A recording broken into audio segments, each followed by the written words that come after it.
지난 주일에 미국에 있는 한인교회, 미국에 있는 한인교회, 미국 장로교 소속 한인교회 목사님들이 한국에서 총회를 가졌어요. 근데 이제 아시다시피 제가 미국 장로교회에서 13년을 일했기 때문에 제가 알았던 목사님들이 한국에 나와서 우리 교회에서 이 말씀을 전하기를 원해서 제가 지난주에는 1부, 2부, 3부 다 이 미국에서 목회하시는 목사님들이 저희 교회와 설교를 했습니다.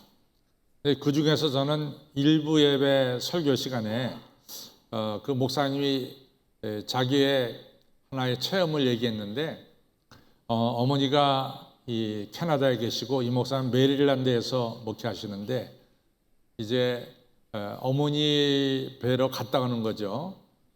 어머니 뵈러 가서 어머니한테 인사할 때 어머니로부터 뜻밖의 인사를 받았습니다. 얼굴을 보여줘서 감사합니다. 이런 인사를 받았다는 거죠. 그런데 사실은 어머니한테 가면 어머니 뭐 편안했었습니까? 얘기하고 또 잘 있었느냐? 이게 이제 보통의 대화인데 글쎄 어머님이 저희 가니까 당신의 얼굴을 보여주셔서 감사합니다. 이런 말씀을 하더라는 거죠. 참 제 마음에 이제 울림이 왔습니다. 사실은 여러분과 제가 하나님 앞에서 이처럼 예배 드리는 것이 너무 당연한 거 아니에요? 너무 당연하죠. 하나님의 은혜를 받았으니까. 근데 하나님은 아마도 여러분들 이같이 나와서 예배 드리는 모습을 보고 당신의 얼굴을 보여주셔서 감사합니다. 이렇게 하나님이 여러분과 저를 축복할지도 모르겠습니다. 그렇죠? 또 저 개인적으로 오늘 여러분들을 성전에서 얼굴을 뵙게 돼서 저 개인적으로 감사합니다. 정말로. 네. 우리 옆에 분들에게 당신의 얼굴을 뵙게 돼서 감사합니다. 시작.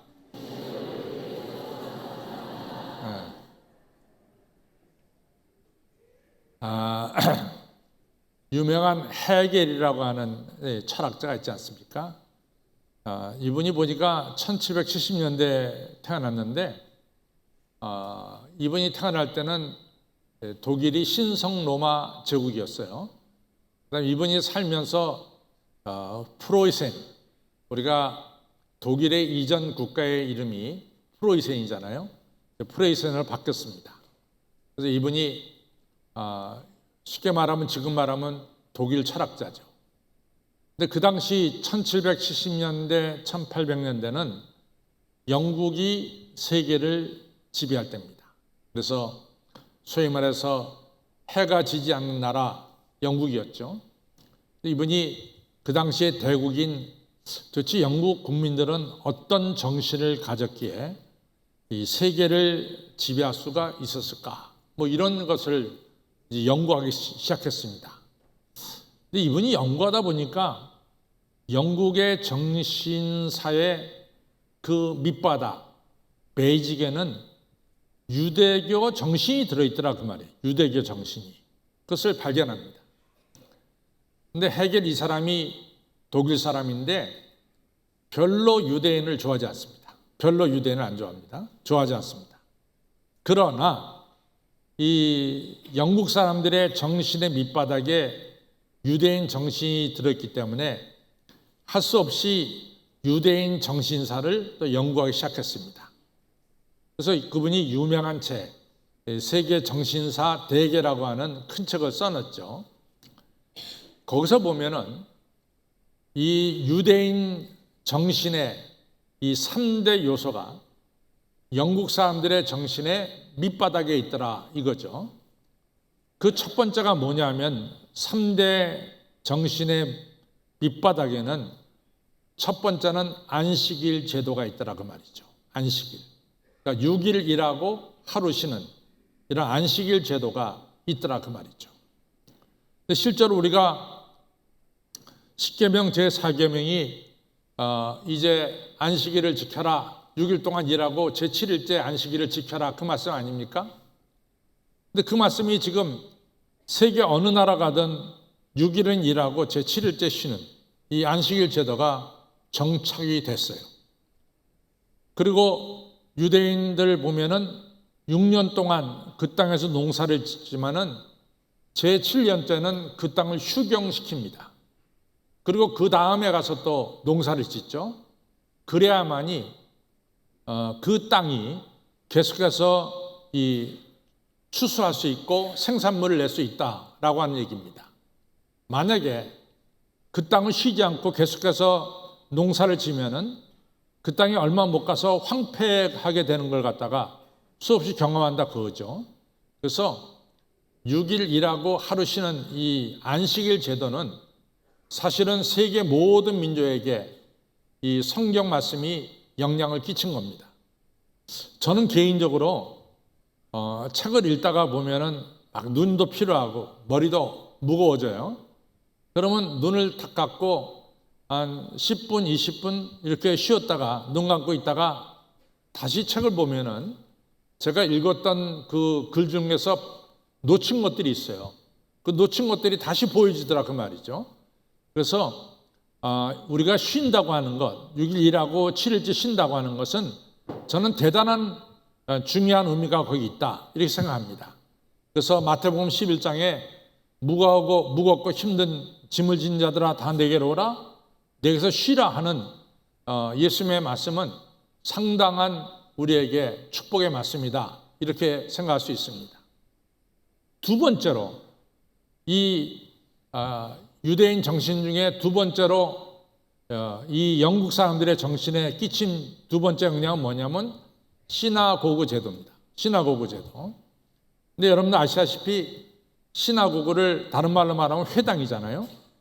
회당은 주전 587년에 이제 바벨론한테 이스라엘이 패망합니다. 그때 솔로몬이 지은 성전, 솔로몬이 7년에 걸쳐서 지은 성전이 바벨론에 의해서 완전히 돌 위에 돌 하나도 남지 않고 다 회파돼 버리고 말았죠. 성전이 없어졌어요. 그리고 이스라엘 백성들은 바벨론이라고 하는 이방 땅에 가서 포로 생활하게 됩니다. 그때 이스라엘 사람들이 성전이 없으니까 그때 만들어낸 게 뭐냐면 소위 말해서 회당, 시나고그를 만들었습니다. 그래서 10가정이 모이면은 무조건 세계 어느 지역이든 유대인들은 회당이라는 것을 만들었어요. 그래서 회당에서 성경 말씀을 공부합니다. 회당에서.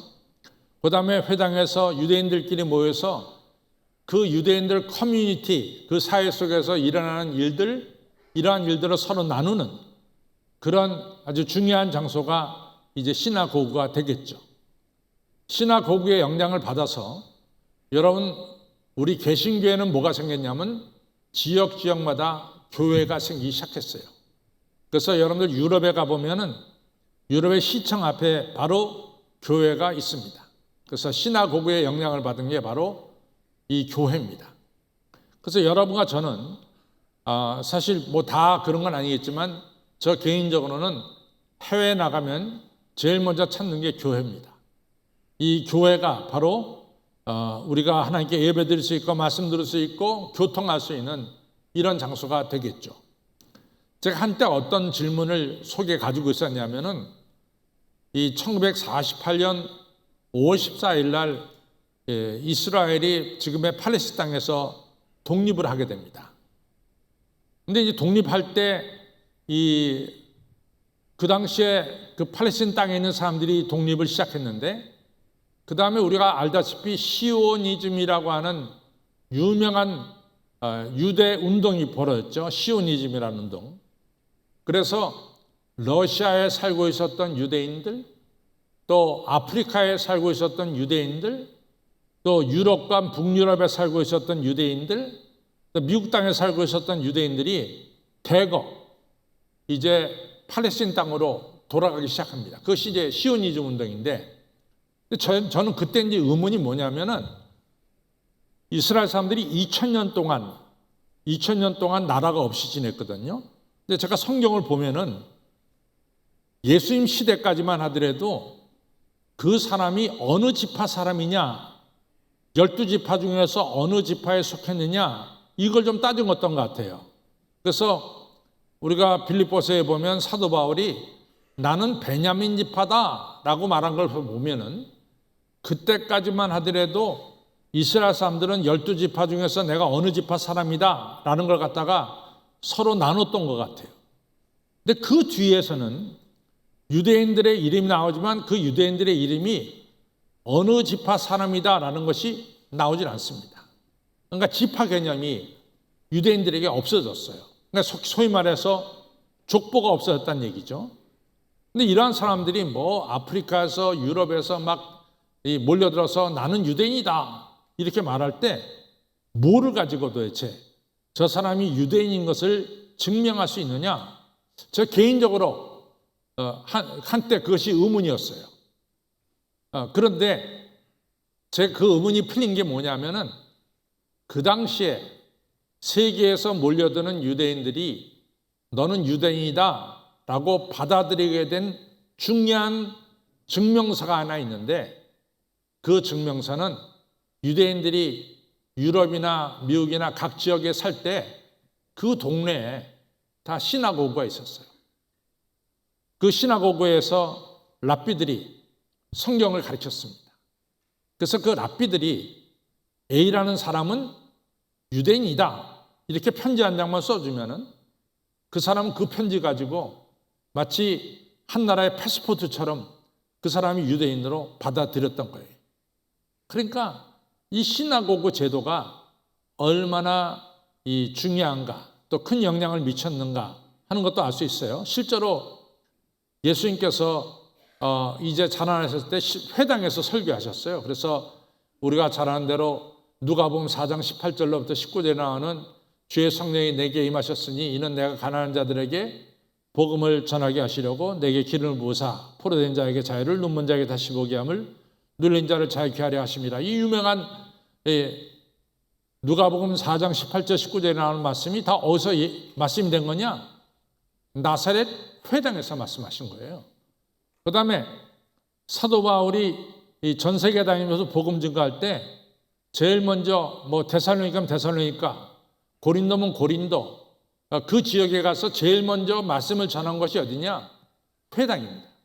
회당 가서 말씀을 전했어요. 그러니까 얼마나 회당 제도가 유명했느냐라는 것을 알 수 있습니다.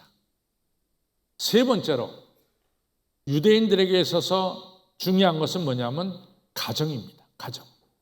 그래서 유대인들은 저녁 식사는 가족들이 다 함께 먹는 그런 저녁 식사를 꼭 만든대죠. 그래서 유대인들은 다 아침부터 다 흩어져 살다가 저녁 때는 다 식구들이 모여서 함께 식사하는 이런 이 가정이 굉장히 중요합니다. 여러분들 성경 66권 중에서 여러분들 성경 읽을 때 어느 성경책이 좀 어려워요? 읽기가 좀 지루하고 지루한 성경책이 있을 거 아니에요. 다 흥미롭고 흥미진진한 건 아닐 텐데 어느 성경책이 좀 지루합니까? 우리 할렐루야 한번 얘기해 보시죠. 레기 지루해요. 나도 거기 동의해. 또 지루한 것도 뭐 있어요? 민수기는 그랜드로 괜찮아. 민수기는 처음에는 막 족보 얘기 나오다가 어느 정도 지나면은 민수기는 다시 역사 이야기가 전개됩니다. 또 하나 지겨운 게 있어요. 지루한 게. 역대기입니다. 역대기 상을 보면은 역대기 하는 아니에요. 역대기가 1장서부터 29장까지 있는데 1장서 29장까지 내내 족보 이야기야. 야, 해도 너무해.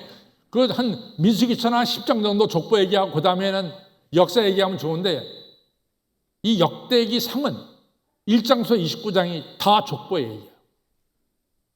저는 그것을 보면서 야, 유대인들이 이 가족이라고 하는 것, 가정이라고 하는 것을 소중히 여기는구나. 그러기에 성경에 말이죠. 민수기에 당연히 나오지만은 역대기에는 1장서 29장까지 계속해서 족보 이야기로 가득 채워놓는 걸 보면은 정말 대단하다 이런 생각이 듭니다. 그래서 우리 인류 정신사에 유대인들이 남긴 것은 세 가지예요. 하나는 안식일 제도, 두 번째는 이같이 우리 교회든다 회당 제도, 세 번째는 가정이 중요하다라고 하는 걸 갖다 남겼습니다. 오늘 어버이 주일을 맞이해서 여러분들 가정이 하나님의 축복이 정말로 충만하게 임하는 복된 가정 되시기를 주님의 이름으로 축원합니다. 그래서 오늘은 하나님의 축복이 임하는 이 복된 가정이 되려면은 어떻게 되느냐? 첫 번째가 여러분과 저의 가정이 자랑스러워야 돼요. 내가 속한 우리 가정은 자랑스러운 가정이 되어야 됩니다. 그것이 중요한 거예요. 아유, 난 우리 집 주소만 모두 지경, 그러면 안 되는 거예요. 여러분들의 가정이 언제나 쉴 수 있는 가정, 그리고 복된 가정이 되어야 되는 거예요. 우리가 이제 조금 후에 찬송가 305장을 부를 텐데, 사철의 봄바람 불어있고 하나님 아버지 모셨으니 우리 가정은 믿음의 가정이고, 그 다음에 이같이 우리의 가정은 낙원이다 라고 하는 찬송가를 우리가 부릅니다. 고마워라 임마누엘, 우리가 하나님만 섬기는 우리 가정, 고마워라 임마누엘, 하늘의 낙이, 천국의 낙이 임하는 가정. 여러분들 305장 1절을 잘 보면은 그 가사를 이제 지은 사람이 구구절절히 자기 가정에 대한 자랑이 차 있는 거예요. 사철에 봄바람 불어있고 하나님 아버지 모셨으니 우리 가정은 믿음의 가정이고 복이 있는 가정입니다.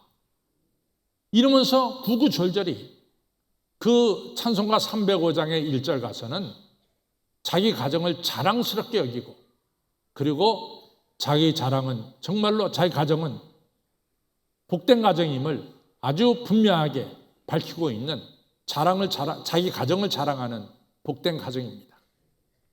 여러분들, 우리들의 가정이 이처럼 자랑할 수 있는 가정, 우리 스스로 감사할 수 있는 가정, 이런 가정이 되려면은 첫 번째가 제일 중요한 게 뭐냐면 부모가 서로 화합하며 잘 살아야 돼요. 그것이 첫 번째입니다. 부모가 서로 화합하면서 잘 살아야 됩니다. 그래야만이 자녀들이 그 가정 안에서 평안과 그 가정에 대해서 자긍심을 갖습니다. 첫 번째가 그겁니다. 두 번째가 뭐냐?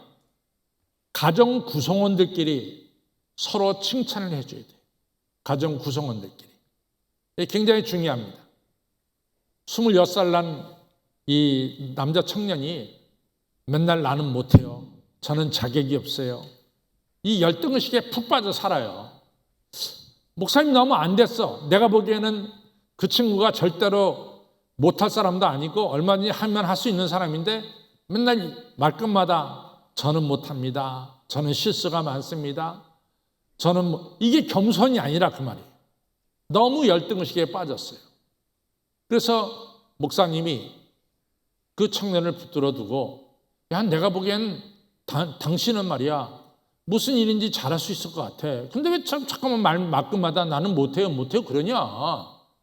그러면서 이제 물어보니까 정말 저는 못해요 그러는 거예요. 그래서 목사님 아주 이상해서, 그래 너 한번 네 어릴 때 얘기를 좀 해보자. 그 어릴 때 얘기를 해보니까 그래도 학교에서 5등 안에 드는 성적을 가져와요. 그래도 부모가 야단치는 거야. 아버지가 야, 이 바보야, 누구는 1등 하는데 너는 5등밖에 못하냐. 그러니까 성적을 내도 아버지가 만족하지 못하고 야단치는 거죠. 또 한 번은 학교에서 모형 비행기를 만들려고 해서 이 친구가 정성스럽게 만들어 학교에서는 최고의 상을 받아가지고 집에 와서 자랑하는데 아버지가 너 이거 잘못 만들었다? 저것도 잘못 만들었다? 이러면서 지적하는 거죠. 그러니까 이 친구는 자라나면서 아버지한테 칭찬받은 적이 없어요. 그러니까 항상 자기는 부족하고 모자란 사람이라고 하는 인식이 박혔어요. 26살 때까지. 그러니까 뭐든 못하는 거야. 여러분들, 가족 구성원들끼리 중요한 게 뭐냐? 서로 격려해야 돼요. 서로 이같이 인정해줘야 되고, 또 이같이 잘한다라는 이런 칭찬도 해줘야 되는 거예요. 이걸 안 하게 되면 절대로 안 되는 거죠. 성도 여러분, 서로 격려하시기 바랍니다.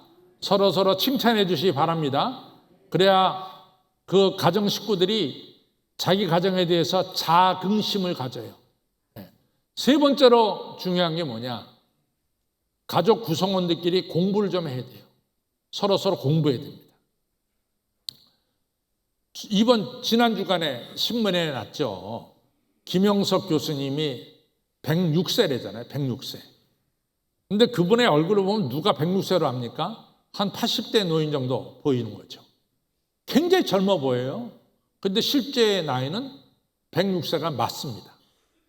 근데 김영석 교수님이 이번에 책을 써내면서 뭐를 거다가 써냈냐면 아주 중요한 걸 하나 써냈는데 자기가 젊음을 유지할 수 있는 중요한 비결 중에 하나가 자기는 날마다 공부한다는 거예요. 공부. 이 공부한다는 게 중요해요. 책을 읽는다는 게 중요합니다. 여러분 공부하는 가정은 서로 발전합니다. 서로 발전해요. 아버지 공부하고 어머니 공부하고 자녀들 공부하는 가정은 서로 발전한단 말이죠. 공부하는 가정이 돼야 됩니다.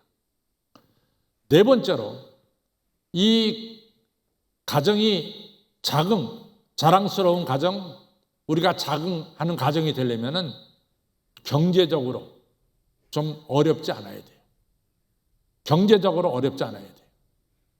제가 지금 나이까지 얼마나 결혼 주례를 많이 섰겠어요. 정말로 결혼 주례를 많이 섰죠. 그러면 이 결혼한 가정들 중에 잘된 가정 대부분이 잘 됐는데 또 잘못된 가정도 있어요. 그래서 티격태격 서로 싸우다가 이 어려움을 겪는 가정이 있어요. 그래서 이제 제가 결혼 주례에 섰으니까 불러다가 얘기합니다. 왜 싸우냐? 그러지 말고 서로 화목하게 행복하게 잘 살아야지. 그럼 뭐 성격이 이렇고 저 사람 성격이 저렇고 옛날에는 그 하나 예화지만은 치약 짜는 것 때문에 서로 싸운대잖아요. 누구는 가운데 눌러서 짜고 누구는 밑에 눌러서 짜고 별것도 아닌데 말이죠. 그 하여튼 이런 것 때문에 이제 부부끼리 싸우게 되는데 되게 이렇게 보면은 중요한 요인 중에 하나가 경제적인 요인이에요. 돈이 모자라니까 자꾸만 서로 신경질 내고 싸우는 거예요. 돈 낼 건 있는데 들어오는 수입이 적어. 그리고 하고 싶은 마음이 있는데 돈이 없어. 그 이웃집은 뭐 하는데 우린 못해. 이러면서 경제적인 이유 때문에 서로 티격태격 싸우는 경우를 제가 많이 봅니다. 그래서 305장에 보면은 우리 찬송가 305장 이제 좀 더 부를 거예요. 3절에 보면은 아침과 저녁에 수고하여. 그 다음 말씀이 다 같이 일하는 온 식구가. 그 다음에 한 상에 둘러서 먹고 마셔. 이것이 바로 낙원이다 라고 하는 찬송이에요. 온 식구가 같이 일하면서 이처럼 경제적으로 서로 어려움 없이 윤택하게 사는 가정이에요. 중요한 것은 여러분들 가정의 경제가 어려우면 자꾸만 싸움 납니다. 하나님은 여러분과 저에게 복을 주시기를 원하는 하나님이세요. 그래서 제가 꼭 결혼을 주례할 때마다 나는 당신들의 가정이 경제적으로 윤택하기를 바랍니다. 윤택하는 중요한 비결 중에 하나는 뭐냐? 11조를 바치세요. 11조를 바치면은 하나님께서 틀림없이 당신들 가정에 모자람이 없이 채워줄 것입니다. 라는 이야기를 제가 저한테 결혼 주례 받아본 분들은 다 목사님한테 그 얘기를 다 들었을 줄로 압니다. 그리고 하는지 안 하는지 나는 그건 잘 모르겠어요. 하여튼 어쨌든 간에 이같이 경제적으로 윤택해야 돼. 제가 4가지를 얘기했어요. 부부가 화목해야 되고 가족 구성원들끼리 서로 칭찬해 줘야 되고 그렇죠? 그 다음에 서로 공부해야 돼. 공부.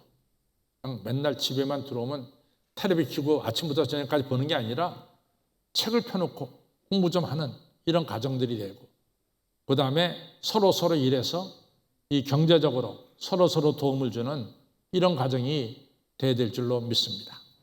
오늘 3절에 보면은 내 집, 내 실에 있는 내 아내는 결실한 포도나무 같으며 내 상에 둘러앉아 있는 자식은 어린 감람나무 같으리로다라고 하는 중요한 말씀이 여기 나오고 있습니다. 여러분들, 이 가정에 있는 아내들은 결실한 포도나무 같다라는 얘기는 가정에 기쁨을 주는 분이 바로 어머니고 아내고 이렇다는 얘기죠. 가정에 기쁨을 주는 분들. 어느 집에 장로님이 아들만 둘이 있어요. 아들만 둘이 있는데 이 아들들이 이제는 장성해서 이제 장가를 가게 됐습니다. 그래서 이 며느리가 이제 그 가정에 들어와야 되는데 그 아버지 장로님이 큰 아들을 붙들고 이런 얘기합니다.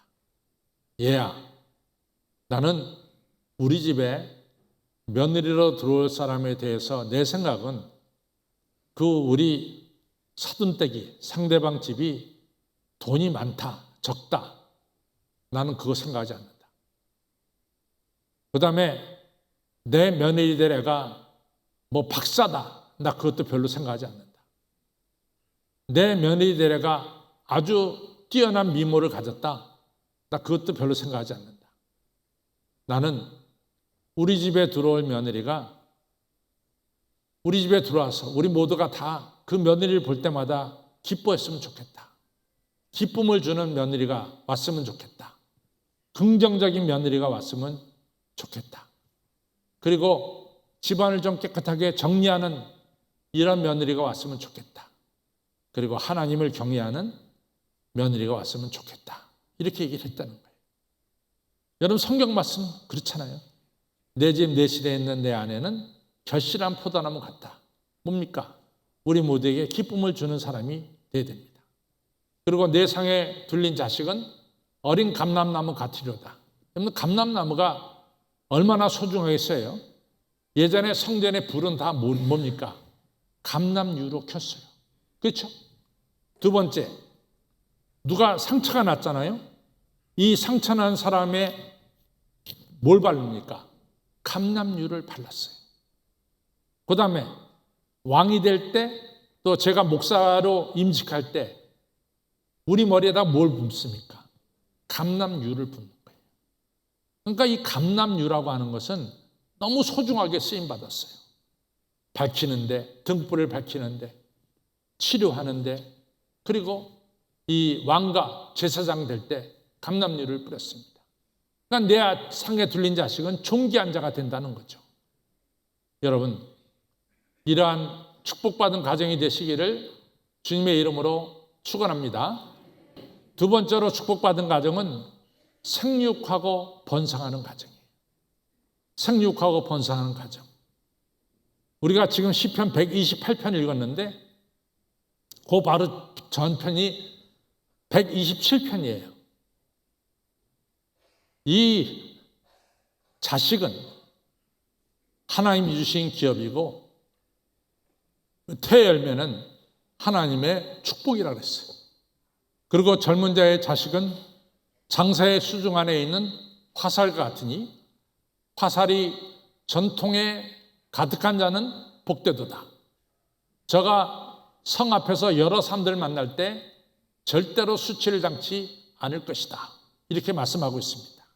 그래서 여러분과 제가 첫 번째로 생각한 것은 여러분과 저에게 주신 자식은 다 하나님의 선물입니다. 그렇죠? 그 다음에 구약에서 하나님께서 우리에게 내려진 중요한 축복 중에 하나가 자식의 축복과 땅의 축복이에요. 자식의 축복과 땅의 축복입니다. 자식의 축복은 뭐라고 표현하고 있느냐? 생육하고 번성할 것이다. 이것이 자식의 축복이에요. 우리가 잘 아는 대로 한나가 자식이 없었잖아요. 그리고 한나가 하나님께 가서 열심히 눈물 뿌려가며 기도할 때 하나님께서 한나의 기도를 들어주시고 주신 선물이 누굽니까? 사무엘을 줬어요. 근데 사무엘을 주신 하나님께 감사해서 매년 하나님께 예배를 드릴 때 하나님께서 한나에게 사무엘 외에 사무엘상 2장에 가서 보면 3남 2녀를 더 줬어요. 3남. 그러니까 생육하고 번성하는 가정이에요. 지난주에 우리가 이 유아 세례를 제가 베풀었죠. 그 금요일 날 이 유아 이 부모님들이 와서 교육을 받습니다. 제가 그때 그런 얘기를 했어요. 중요한 것은 생육하고 번성하는 것이 하나님의 축복이다. 요즘들 와서 뭐 한 명 그렇게 하는데 그게 아니다. 이 자녀들이 자라날 때 언니, 오빠, 동생들 데리고 자라나야 된단 말이야. 그 가운데서 아이들이 사회생활을 배운다. 형에게 양보할 줄도 알고 동생을 돌봐줄 줄도 아는 이런 사회생활을 가정에서 배워야 된단 말이지. 그러니까 제발 자녀 한 명만 낳지 말고 좀 더 낳으란 말이지. 이런 얘기를 제가 드렸어요. 제가 이 나이쯤 돼서 보니까 만약에 우리 교회에 무슨 부목사님을 내가 모셔야 되겠다 생각하면은 저는 이 사람이 어떤 공부를 많이 했어? 난 그거 보지 않습니다. 처음에 제가 젊었을 때는 그런 거 봤을지 몰라요. 그러나 지금 나이에서는 절대로 안 봅니다. 그 사람이 얼마나 좋은 성격을 가졌느냐, 좋은 퍼스널리티를 가졌느냐, 남을 얼마나 배려할 줄 아는가, 얼마나 자기를 다른 사람 위해서 좀 손해볼 줄도 알고 희생할 줄도 아느냐, 저 그거 봅니다. 제가 세계를 다니면서 느낀 것 중에 하나가 누가 존귀하게 쓰임받느냐? 좋은 성격을 가져야 돼요. 나쁜 성격 가진 애들은 얼마 못 가서 다 꺾여요. 그러나 좋은 성격 가진 애들은 계속해서 존귀하게 쓰임받는 것을 알 수 있어요. 그것을 어디서부터 배우느냐? 가정에서 배우는 거예요. 가정에서. 가정에서 형제 자매들까지 서로 부딪히면서 자라나면서 남을 배려할 줄 아는 이러한 사람으로 자라나는 거예요. 성도 여러분, 여러분들 가정이 생육하고 번성하는 가정 되기를 바랍니다. 나이 드신 분들은 아멘 하는데 젊은 애들은 안 해. 예. 목사님 아이 키가 얼마나 어려운데 자꾸만 아이 낳으라고 그러십니까? 그럼에도 불구하고 여러분들 생육하고 번성하는 이런 가정들이 되어야 될 줄로 믿습니다. 그리고 기도하는 우리 부모님이 되어야 돼. 저는 이 요한 웨슬레, 찰스 웨슬레 어머니가 수잔나인데 글쎄 19명을 낳았어요. 어마어마하지 19명. 근데 이제 다 기도로 잘 키워서 세계적인 요한 웨슬레, 찰스 웨슬레가 낳았잖아요. 이 자녀를 위해서 기도해야 됩니다. 여러분들 우리가 메가더 하면 뭐가 유명합니까? 서상권 장로님, 메가더 하면 우리가 기억나는 게 뭐죠? 아니, 그런데 장교로 제대하신 분이 메가더 하면 인천 상륙작전 아니에요, 인천. 우리에게는 메가더 하면 인천 상륙작전이에요. 유대호 집사님, 버지니아 가보신 적 있어요? 근데 워싱턴 DC까지는 가셨잖아. 워싱턴 DC 바로 옆에가 버지니아입니다. 버지니아 가면은 메가더 장군 기념관이 있어요. 메가더 장군 기념관에 무슨 인천 상륙작전이 첫 번째 페이지에 나온 줄 압니까? No, 아닙니다. 메가더 장군의 첫 번째 페이지에 나온 것은 아들을 위한 기도예요. 아들을 위한 기도. 우리 아들 용감한 아들 되게 해주시고 비겁한 아들 되지 않게 해주시고 우리 아들 편안한 길로 가지 말게 해주시고 어려운 길로 가서 어려운 것을 이겨낼 수 있는 아들 되게 해주시고 우리 아들 유머가 넘치는 아들이 되게 해주시고 하나님을 경외하는 것이 지식의 근본임을 아는 우리 아들 되게 해주십시오. 이 기도문이 적혀있을 때도 유명한 거 아닙니까? 우리는 메가더 장군하면 인천 상륙작전이 생각나는데 다른 사람들은 메가더 하면 아들을 위한 기도가 생각나는 거예요. 아들 위해서 기도, 아들, 딸 위해서 기도해야 될 줄로 믿습니다. 또 여러분, 저는 마리아가 훌륭하다고 생각해요. 우리가 잘 아는 대로 예수님의 가정이 무슨 어려운 가정 아닙니까? 목수하는 가정에 예수님만 있는 게 아니에요. 성경 보면 유다, 야고보서부터 쭉 동생들이 줄줄이 나와요. 거기에 큰 아들이 예수님이라고. 근데 예수님께서 12살 됐을 때 성전에 올라갔을 때 그 성전의 랍비들하고 성경 말씀을 듣기도 하고 묻기도 하는, 이 성경을 다 읽고 이해하는 이런 지식 있는 사람이 됐어요. 그러면 예수님이 어떻게 지식 있는 사람이 됐을까? 어머니 마리아가 비록 돈이 없어서 학교는 예수님에게 학교 교육 좋은 선생님 밑에서 교육은 못 시킨다 할지라도 예수님을 데리고 늘 회당에 드나들었단 말이죠. 회당 가서 랍비들에게 배우게 했단 말이죠. 저는 그것이 마리아에게 훌륭한 장점입니다. 자식을 공부하는 자리에 인도한 부모님, 너무 훌륭하죠. 성도 여러분, 우리들의 가정이 생육하고 번성하는 가정이 되기를 주님의 이름으로 축복하고, 또 여러분들의 자녀들 위해서 기도하는 부모님들이 되시기를 바랍니다. 마지막으로 우리의 가정은 작은 천국이 돼야 돼. 우리 가정은 천국 출장소가 돼야 돼. 그러기 위해서 가장 중요한 건 뭡니까? 우리 가정의 주인은 하나님이셔야 됩니다. 하나님이 우리 가정의 주인 되는 이런 천국의 출장소, 작은 천국을 꼭 이루시기를 주님의 이름으로 축원합니다. 그럼 우리 드디어 찬송가 305장 다 일어나서 부르겠습니다.